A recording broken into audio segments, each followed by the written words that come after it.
yang mengajarkan ilmunya, mengamalkan ilmunya. Jadi kita setiap Jumat mendengarkan ceramah atau khatib, semuanya itu kuncinya adalah ittaqullah. Takutlah kamu kepada Allah. Kalau tidak ada lagi takut kita kepada siapapun, Allah pun kita tidak takuti, maka kerjakanlah sesuka hati. Maka tanah yang kita pijak ini, kata lain Samarkandi memanggil kita. Dulu kita di atas dunia ini sombong, angkuh. Tapi ketika nanti kamu berada di dalam perutku, maka kamu akan saya ikuti, katanya. Innallaha la yuhibbu man kana mukhtalan fakhura. Allah tidak menyukai orang-orang yang sombong lagi membanggakan diri. Maka hati-hati, kesombongan ini dapat menghancurkan segala amal ibadah kita. Maka perlulah ilmu. Maka orang yang berilmu beramal maka diterima Allah. Orang yang beramal tanpa ilmu maka tidak diterima Allah.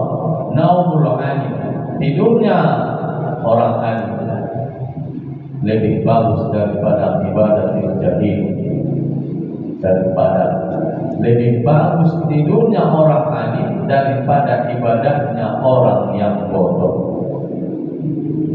Maka orang alim yang diistimewakan oleh Allah, kenapa orang alim? Bukankah Rasulullah itu dalam surah Al-Duha diibaratkan seperti kalau malam seperti bulan, kalau siang pagi seperti matahari. Wahyu yang datang kepada Nabi itu bagaikan cahaya. Maka ilmu yang diajarkan oleh Nabi adalah cahaya bagi kita dalam kegelapan di atas dunia. Maka orang yang malas belajar maka harus tahan menahankan kebodohan, kata Imam Syafi'i. Harus tahan dia di dalam kebodohannya karena jahilnya.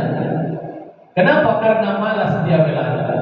Maka orang yang malas belajar ketika di waktu bangku sekolah penyesalannya kapan? Setelah kawan-kawannya berhasil. Dulu bertentangan cabut dari sekolah, merokok. Dia tidak jadi apa-apa, sementara kawannya yang cabut tadi ada jadi tentara, ada jadi pengusaha, ada yang jadi kepala dinas, macam-macam. Dia sendiri tidak ada apa-apa. Disitulah penyesalannya. Maka orang alim yang mengajarkan ilmunya dan mengamalkan ilmunya, karena dia adalah sebagai cahaya dalam kehidupan di atas dunia ini, memberikan cahaya kepada manusia lainnya, masyarakat. Diajaknya masyarakat itu, diberikannya penerangan kepada masyarakat, diajarkannya ilmunya, diajaknya masyarakat itu kepada kebaikan-kebaikan. Maka Allah senang melihatnya, maka Allah luaskan rezeki.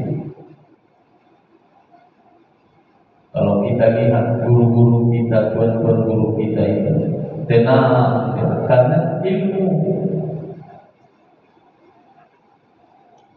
ilmu yang diajarkan akan mendapatkan pahala. Ilmu yang sudah diamalkan, dimanfaatkan, maka yang mengajarkannya itu pasti akan mendapat kebaikan atau pahala. Maka yang paling bagus adalah mengajarkan yang baik. Contohnya adalah mengajarkan Al-Quran. Biarpun dia tidak mengajarkan Al-Quran, tapi dikasihnya fasilitas untuk belajar Al-Quran. Macam MDT arsitektur. Di situ anak-anak diajarkan cara membaca Quran. membaca Iqra. Maka setelah dia pandai membaca, dibacanya, diamalkannya, maka guru yang mengajarkan akan mendapat. Orang yang mewakilkan atau pewakil akan mendapatkan pahala. Orang yang menyumbang akan mendapatkan pahala. Maka guru-guru kita yang ada, muliakan dia, hormati dia. Orang yang mengajak kita kepada jalan kebaikan, berarti dia adalah orang yang sayang, orang yang cinta dengan kita. Maka ketika ada orang tidak mau menegur kita ketika kita berbuat sesuatu yang jahat, maka dia tidak akan sayang lagi sama kita. Maka terkadang kebalikan, kita tegur anaknya, malah bapak mamanya yang marah. Ketika anaknya salah ditegur, dia bersyukur dan berterima kasih kepada yang menegurnya. Nah, ini bagus. Kalau zaman sekarang hati-hati, urus diri sendiri kan. Yang masuk neraka aku bukan tahu, katanya pula. Melawan ketentingan. Nah, ini terkadang. Kenapa seperti itu? Karena kurangnya ilmu agama. Kita dulu bukan hebat kali guru SD kita, guru agama SD kita bukan hebat kali. Tapi kalau ditengoknya kita lari segan. Kalau sekarang mantan kata diselorokannya Ustaz guru, padahal itu adalah adab.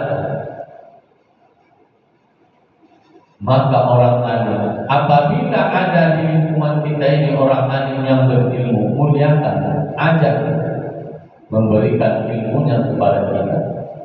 Nabi dulu di Madinah itu tidak ada apa-apanya. Ketika dia bina masyarakat Madinah, karena masyarakat Makkah pada waktu itu tidak ada yang mau, hijrah dia ke Madinah, dibinanya masyarakat Madinah itu sangat luar biasa.